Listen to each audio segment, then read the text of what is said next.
Buenas noches. Hubo un hombre llamado Galileo Galilei, dedicado al estudio, a horas encerrado, viendo astros, sacando las conclusiones de su observación, que descubrió que la Tierra no estaba en el centro del universo, que se movía, y por tanto era el Sol el que ocupaba el centro y en torno al cual los planetas y entre ellos la Tierra giraban. Aquel descubrimiento se enfrentó a la verdad institucionalizada. El Vaticano, la Iglesia, las creencias populares del momento y la insistencia en el mantenimiento de lo que él había descubierto le costó ir a juicio. Y frente al acusado, ¿cómo podía él pensar que se había equivocado Aristóteles? ¿Cómo podía pensar él que las Sagradas Escrituras mentían? ¿Cómo podía atreverse él, un ingenuo sabio, a pensar que había descubierto algo que fuese en contra de lo que el magisterio de la Santa Madre Iglesia venía diciendo hacía siglos? Y sobre todo, ¿es que acaso el pueblo no aclamaba contra aquel que se atrevía a poner en duda la centralidad del planeta Tierra? Las presiones son tremendas. Tiene casi que abjurar. Pero en un momento, en la rebeldía última, y musitando casi con una sonrisa a lo Saramago, suave pero firme, dice en el italiano natal: "Eppur si muove", y sin embargo se mueve. Porque los cálculos matemáticos, porque las observaciones, porque el ejercicio de la razón, porque lo que sus ojos estaban viendo noche tras noche, le estaban demostrando que era la Tierra la que se movía.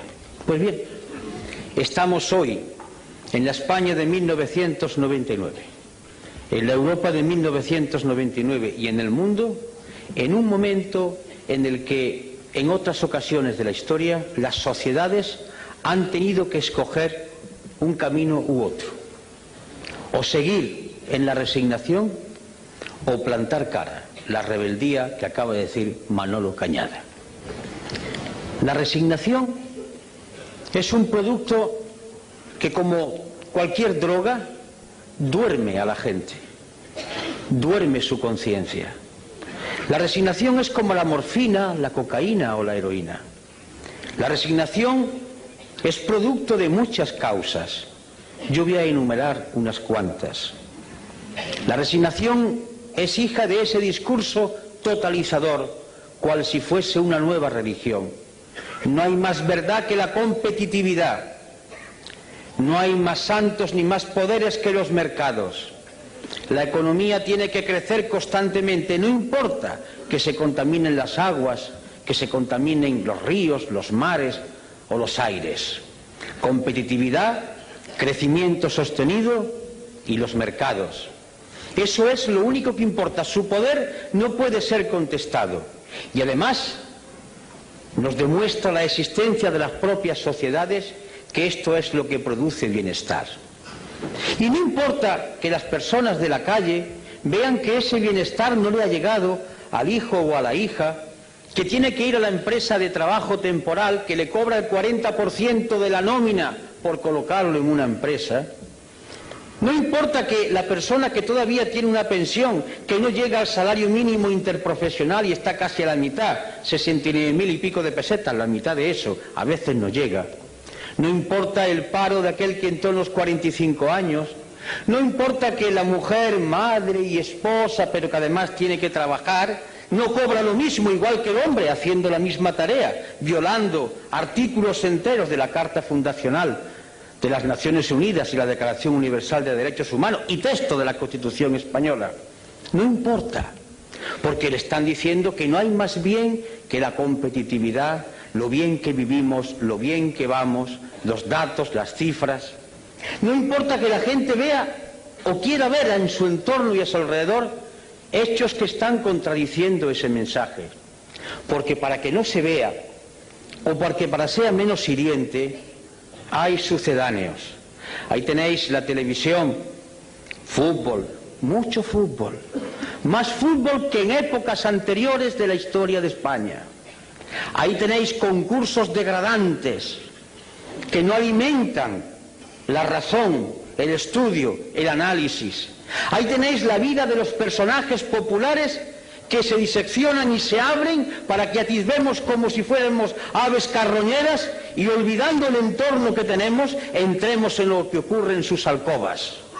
Ahí está toda una literatura de evasión para que la gente no vea y por tanto confunda su existencia real con la existencia que le ponen en las pantallas o en los informativos, para que ocurra como aquello que tantas veces digo de la viejecita que a finales del siglo XIX estaba vendiendo cerillas a la puerta del Palacio de la Ópera de Madrid en un mes de enero a las 2 de la madrugada, aterida de frío y envuelta en una toquilla vendiendo cerillas para poder subsistir. Y cuando entraban hombres y mujeres envueltos en armiños, en capas, con lujo y con joyas, decía: qué bien vivimos en Madrid. Un caso de alienación, un caso de suplantación, un caso de drogadicción. La imagen, lo bien que vivimos, las historias de alcoba, las revistas del corazón, las frivolidades que hacen olvidar lo que ocurre diariamente, o si se ve, se eleva a otra categoría, como si no fuese lo real. Resignación, además, porque el discurso oficial, que baja desde muchos sitios, baja desde los poderes públicos, baja desde las sentencias de los tribunales, desde las cátedras, desde las clases de EGB, donde el maestro escuela va inyectando ya unas determinadas ideas, baja desde la televisión y de los medios de comunicación el discurso de que no hay otra salida, esto es lo único posible. Y si no, fijaros, estamos mal, pero peor estaban en el muro de Berlín. Y cuando ya se acude a hablar del muro de Berlín es porque no se tienen razones y hay que decir: mira qué mal fueron aquellos, porque es la única justificación. Resignación, porque los pueblos, cuando tienen problemas, no son rebeldes. El que tiene que comer todos los días no puede permitirse el lujo de perder por un acto de rebeldía el puesto de trabajo. La rebeldía siempre ha surgido de aquellos que comían todos los días. De aquí la gran culpabilidad de muchos intelectuales españoles que, comiendo todos los días bien del pesebre o bien de su trabajo, no han sido capaces de decir basta a esta situación de degradación. De ahí una resignación que nace de la evidencia diaria del paro, que es cierto, de ese paro que dicen que se reduce porque la estadística dice que cuando una persona trabaja 2 horas a la semana ya no está parado. Una disminución estadística de los empleos a tiempo parcial, de las horas extraordinarias que se imponen pero que no se cobran, de la angustia si mañana poder trabajar. Eso es resignación. Resignación que cae sobre un pueblo que se da cuenta, además, o no se da cuenta porque no le gusta o no quiere verlo o no dejan verlo, que estamos yendo hacia atrás, que estamos llegando a cotas propias del siglo XIX, que aquella seguridad social para todos, que el tema del subsidio de desempleo va bajando continuamente en contra de la Declaración Universal de los Derechos Humanos o de la propia Constitución. Resignación que surge de la culpabilidad del propio parado. Uno de los éxitos, entre comillas, del sistema americano es conseguir que el pobre, que el miserable se sienta culpable de su situación.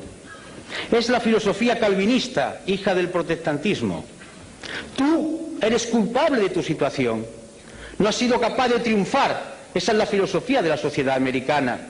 Y si no has triunfado es porque tú eres el responsable. Esta sociedad da oportunidades a todo el mundo. Si tú no has podido hacerlo así, tú eres el culpable. Y entonces el oprimido, el pobrecito, el esclavo se echa en la responsabilidad de su situación. Es perfecto el dominio del poder. Un dominio del poder que ya no se basa en la fuerza, en la coacción, en la utilización de la Guardia Civil o del Ejército. Se basa en un dominio mucho más terrible, más duro, el dominio de la mente. Ese opio que cae desde los aparatos de televisor, ese opio que cae desde la sentencia de los tribunales, desde los discursos políticos, que va empapando la mentalidad de la gente y va diciendo calla, calla, calla, porque si no callas puede ser peor. Esa es la resignación que se produce como consecuencia de sentirse separado, que él es el autor de su situación. Y por tanto aquel compañero que ha sido acusado de que cobró una vez indebidamente el seguro de desempleo, ¡ah, miserable, tú eres el culpable! No importa que los ladrones de alto copete sean exhibidos como figuras brillantes a enseñarle a los hijos como ejemplo a seguir, pero el miserable que ha estafado solamente un mes del seguro de desempleo es el culpable de todo lo que está ocurriendo. Eso es resignación. Resignación que surge de los medios de comunicación, y no se me enfaden las cámaras, no va con vosotros, pero va con los que tienen el poder en vuestras empresas, va contra aquellos que optan por decirle al pueblo una parte de la verdad. Resignación que consiste en dar un credo único, decir todos amén a la competitividad, a la moneda única, estamos mejor que nunca, amén, amén, amén. Es el coro como una letanía que va uniformando el pensamiento, que va haciendo seres totalmente iguales, como describía lo que podía ser el futuro Orwell en 1984. Esa resignación, por tanto, es hija de una economía, de un sistema político que confunde muchas cosas. Una información que está haciendo surgir en nuestros universitarios, en nuestros institutos, en nuestras academias, en las escuelas básicas, la cultura del sí o no, propia del ordenador. La vida está llena de colores, de tonos, y por tanto el lenguaje es mucho más vivo cuanto hay más cosas que hay que ser descritas. Sí o no, blanco o negro, derechas o izquierda. Conteste usted como el ordenador, afirmativo, negativo, afirmativo, negativo. Se busca ya no al ser humano pensante capaz de la reflexión, de la duda o de la inquietud, se busca al esclavo sin pensamiento. Y por eso no se quiere la historia, y por eso se desdeña la memoria, porque los seres humanos somos hijos de la memoria. Yo soy lo que soy porque viví con mis padres, mis recuerdos, mi historia, mis vivencias. Yo soy la actualización de todo un pasado que está vivo. Si me quitan la memoria soy un zombi, un muerto viviente. Y queremos pueblos de muertos vivientes, que se estimulen por el último partido del Marsa Madrid, que se estimulen por la última historia del tal o cual conde o de tal o cual señora, que digan en los corrillos, incluso en los parlamentos y en los lugares donde había que debatirse de los problemas, se cuenten chistes de la vida privada para olvidar la tremenda realidad. Escapismo, droga. Igual que la heroína, igual que la cocaína, droga, escapismo, sedar el pensamiento, aniquilar el espíritu crítico y por tanto fomentar la resignación y frivolidad, mucha frivolidad.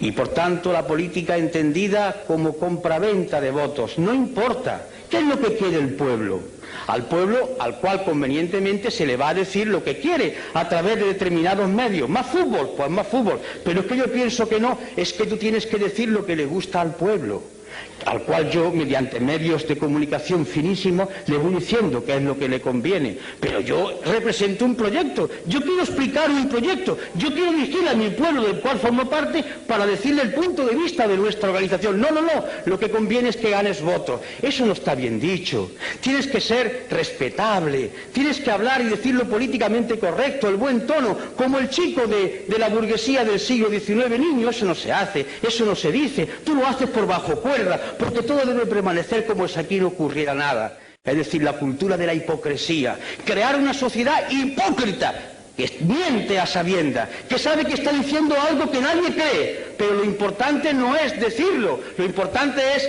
que hay que hacerlo, pero que no se diga. Y ese cáncer va avanzando, degradando, corrompiendo y aniquilando las fuerzas para combatir. Y ese es un camino, sin duda dulce, es la muerte lenta, como se consume un brasero, como van muriendo aquellos que beben la cicuta, muerte que le dieron al gran Sócrates. Va durmiendo paulatinamente todo el organismo y se muere uno con la sonrisa en los labios, pero muere. Y el otro camino es lo que ha dicho Manolo, rebeldía. Pero la rebeldía no es un gesto altisonante, no es un grito, no es un insulto, no es una pedrada, no es una mala contestación, es mucho más profundo. La rebeldía es un grito de la inteligencia y de la voluntad que dice, y lo voy a decir en Román Paladino, no me da la gana de decirle que sí a esta actual situación. ¿Por qué? Porque no quiero. Y me niego a decirle que sí, porque entiendo que puede haber otra situación y por tanto yo no asumo esta podredumbre y no participo de ella y lucho contra ella. Y esta actitud es una actitud intelectual. Y cuando digo intelectual no quiero hablar de universitario, de la mente de cualquier ser humano. Es un posicionamiento que nace de la mente y del corazón, del fuego, del querer cambiar. Esta es la rebeldía fundamental. Lo otro son voces, son chillidos, son insultos, son graznidos. Dale caña, circo romano. No, la rebeldía no es ni más ni menos que el posicionamiento con otros valores y la decisión de hacerle frente. Rebeldía para decir que no aceptamos que la competitividad y el mercado sean los que rijan los destinos de las sociedades, que entendemos que hay una Declaración Universal de Derechos Humanos que tiene que cumplirse y que eso significa sociedad de pleno empleo, donde el hombre y la mujer sean exactamente iguales, donde no haya marginados y que costará mucho tiempo y mucho sacrificio, pero es hermoso luchar, incluso morir por eso, porque morir tenemos que morir, muramos por lo menos luchando por un ideal noble y no consumiéndonos como un brasero. Y significa esa rebeldía fundacional en cuanto a entidad humana, significa defender con esa suave ironía, con esa tranquilidad que el maestro Saramago hace, porque es una gloria verlo contestar a los periodistas con esa suave ironía, con esa tremenda dureza de fondo, pero flexibilidad en el lenguaje. Significa defender que hay valores que deben ser mantenidos, el hermoso valor de la igualdad. Como decía uno, la sangre es roja y todos la tenemos roja, no hay sangre azul. Y además, como decía otro, todos los corazones, salvo alguna excepción, están en la izquierda. Por tanto, esa igualdad que hace que los seres humanos nazcan de la misma manera. Una igualdad esencial, no igualitarismo, y por tanto dignidad de la persona por ser lo que es, persona. Y junto a la igualdad, la libertad. Pero hablar de libertad es algo muy grande, porque libertad es asumir que se tiene la conciencia libre, que no es lo mismo que libertad de conciencia. La conciencia libre significa que yo puedo decidir si yo tengo todos los elementos para formular mi decisión. Estoy bien informado, estoy bien formado, me alimento todos los días, tengo un techo donde guarecerme, tengo una ropa que ponerme y una vez que tengo mis necesidades más elementales satisfechas, yo puedo empezar a pensar para ser un hombre libre. Porque si yo tengo que buscar el trabajo trampeando como sea, poniéndome en la cola del paro, vendiéndome por 4 perras porque tengo que comer los míos y yo no soy un hombre libre, aunque mañana me permitan que vaya a votar en las urnas. Yo voy movido por mi hambre, por mi necesidad de tener que venderme en cada momento para el trabajo. Y junto a la libertad, en sentido espléndido de la palabra, la justicia. Y no hablo de tribunales de justicia, hablo de eso tan sencillo de dar a cada uno lo suyo, que impere el derecho, que no haya distinciones, que todo el mundo sea medido por igual rasero, por el rasero de la ley. La justicia que consiste además en que se conforma una sociedad. La ley es la que puede hacer posible que conviva la gente en sociedad, mientras que la ley sea justa y se aplique con justicia a todos igual. Solidaridad. Es un mensaje que nos puede hermanar a todos aquellos que hablaban del internacionalismo proletario, que sigue estando vigente, aquellos que hablan de la hermandad de los seres humanos y porque hacen referencia a sus creencias basadas en la teología de liberación, a otros que hablan desde otros supuestos de liberación humana, a otras propuestas de liberación. De acuerdo, solidaridad, que consiste en afirmar tranquila y serenamente que no merece la pena luchar por banderas, que la única bandera es la moneda del planeta Tierra y la humanidad es una sola raza, una sola y única raza, y que merece la pena luchar por ella. Y esto es muy importante, informado, no porque se le den muchas noticias, hay diferencia entre la noticia y la información. La noticia es una mercancía que se da para que se consuma, la información es un dato que se da para que la gente piense y a partir de ahí extraiga sus consecuencias. Y desde la izquierda, hablar de austeridad. A mí particularmente me gusta esta palabra. La austeridad, hablar de austeridad fue la palabra que vertebró un discurso de Enrico Berlinguer. aquel secretario general del Partido Comunista Italiano que murió en la tribuna, hablando precisamente de austeridad. La austeridad en el sentido romano, mediterráneo. Austeridad no es miseria. Austeridad significa vivir dignamente, normalmente, no malgastar los recursos naturales, poseer uno cosas, sino que las cosas lo posean a uno, no ir constantemente atentando con la naturaleza en un consumismo feroz. Austeridad significa tiempo libre para discutir y dialogar con los demás, para jugar, para hacer posible el amor entre seres que se conocen, para convivir en la calle, en la plaza, en el ágora griega. Austeridad que significa que la mejor manera de vivir es tener relaciones con otros en el plano de igualdad, sintiéndose hombres y mujeres libres en una sociedad democrática. Austeridad que hace que nos miran a todos como seres humanos y no por nuestra capacidad de consumo. Yo me niego como ser humano que digan que soy un español que consume tantas salchichas o tantos coches al año. Eso no es la austeridad, eso es medir al ser humano por otro talante. Austeridad, que significa con otra palabra sobriedad, hablar de cosas concretas, hablar de cosas que son importantes, incluso cuando se utiliza el lenguaje para crear belleza, para hacer pensar, como nuestro premio Nobel, se utiliza el lenguaje desde la sobriedad, porque las palabras, cayendo en cascada, uniéndose, recreándose constantemente, hacen pensar, hacen concebir nuevas ideas, humanizan. Esa es la austeridad y esa es la sobriedad. Y a partir de ahí es cuando comienza el discurso y la propuesta, la sociedad de pleno empleo, el desarrollo sostenible, el reparto del trabajo, es decir, el discurso rojo, verde, violeta, el discurso de la paz. Paz. Y la paz no es la ausencia de guerra. La paz, por ejemplo, es que el día 9 estemos llenando Rota, porque quieren transformar la base militar en una superbase, violando el punto tercero de lo que acordó el pueblo español en el referéndum en 1986. La paz significa que mañana 1.200 hombres y aviones españoles que cuestan un dinero no puedan entrar en la antigua Yugoslavia, porque no han sido consultados las Cortes Generales y porque se ha violado nuevamente el artículo 62 de la Constitución. Significa, por tanto, hablar de paz, paz como justicia, como entendimiento entre seres iguales que son capaces de razonar. Y bien, los mecanismos son los de siempre. La movilización. ¿Qué es movilizar?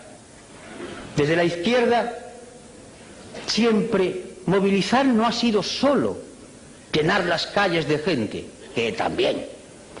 Movilizar ha sido concienciar. Nosotros existimos, los que queremos pensar por nuestra cuenta, para perturbar a los demás. Si hay aquí algún creyente, me dirijo a él o a ella, para recordarle la frase que hoy explicaba yo en la universidad cuando una persona, un compañero que era representante, parece, de la teología de la liberación, me preguntaba, y le recordaba yo un pasaje del Evangelio, de mi época pasada, soy conocedor. Decía, mirad, una de las cosas que figura en el Evangelio es cuando le preguntan a Jesús de Galilea, ¿tú qué has venido aquí a traer la paz? Dice, yo no, he venido a traer la guerra. ¿Y qué quería decir? He venido a concienciar, a perturbar. Nosotros no queremos gente tranquila, drogada, queremos gente que inquieta. Venimos a perturbar, a agitar cerebro, a mover conciencia. Existimos en la medida que movilicemos el pensamiento. Como decía en aquella iglesia que en el barrio Naranjo de Córdoba, levántate y piensa, es lo más revolucionario que he visto en mi vida, porque la rebeldía empieza aquí, en la cabeza que dice, no sirvo, no me da la gana, no quiero asumir estos valores. Movilización que significa, por tanto, ese esfuerzo por pensar y por hacer pensar. Los grandes revolucionarios de la historia, la característica fundamental fue que hicieron pensar. La revolución la hicieron las gentes, las masas, los colectivos, pero el valor de ellos es el pensamiento que pusieron en marcha, es el concepto de la movilización en torno a lo concreto y con las alianzas de todo el pueblo. Por eso hacemos llamamientos, queremos unidad, pero no para repartirse sillones, para hacer programas de transformación. ¿Qué hacemos en el pueblo? ¿Qué hacemos en la comunidad autónoma? ¿Qué hacemos en España? ¿Qué hacemos en Europa? Alianzas. Alianzas entre gentes que coinciden básicamente, parece ser, por lo menos teóricamente, en que quiere cambiar el mundo. Pongámonos de acuerdo que podemos cambiar ahora, pero cambiar un sillón por otro, eso ya no es correcto, eso lo hacen los otros, desde tiempo inmemorial. Y por último, la cultura. La palabra cultura viene de cultivo, cultivarse, hacerse ser humano cada día más. La cultura no es saber muchas cosas, la cultura es captar todo aquello que la humanidad ha ido produciendo y que nos mueve desde el arte al estremecimiento por degustar la belleza, a entender cómo la humanidad ha ido superando determinados problemas. Un hombre culto no es un hombre que esté rodeado de libros, que también puede ser.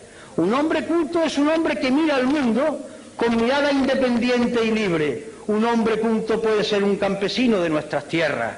Cuando revina, palabra que utilizan en mi tierra, está pensando, pero sabe calcular las cosas, piensa como quiere, es un hombre que tiene un tipo de cultura. Y ese hombre que a lo mejor no sabe leer, le puede dar la mano a otro culto de la universidad, que sabe más cosas, pero está en la onda de la cultura, porque ambos confluyen desde su sentido de hombres libres con capacidad para pensar. Y en fin, en el acto de hoy, donde ahora va a tomar la palabra el maestro Saramago, y dicho con todo cariño, en el sentido de ejercicio de sencillez y de hondura, la voz de Izquierda Unida esta noche no ha hablado de programas, ni Manolo ni yo. Hemos hablado, y os lo confieso, de lo que nos mueve a nosotros, a él, a mí, a José y a los demás compañeros y compañeras. No sé lo que ocurrirá en los próximos meses o en los próximos años, pero la decisión de mantener este discurso es firme por nuestra parte. La vamos a seguir manteniendo, no lo pensamos cambiar.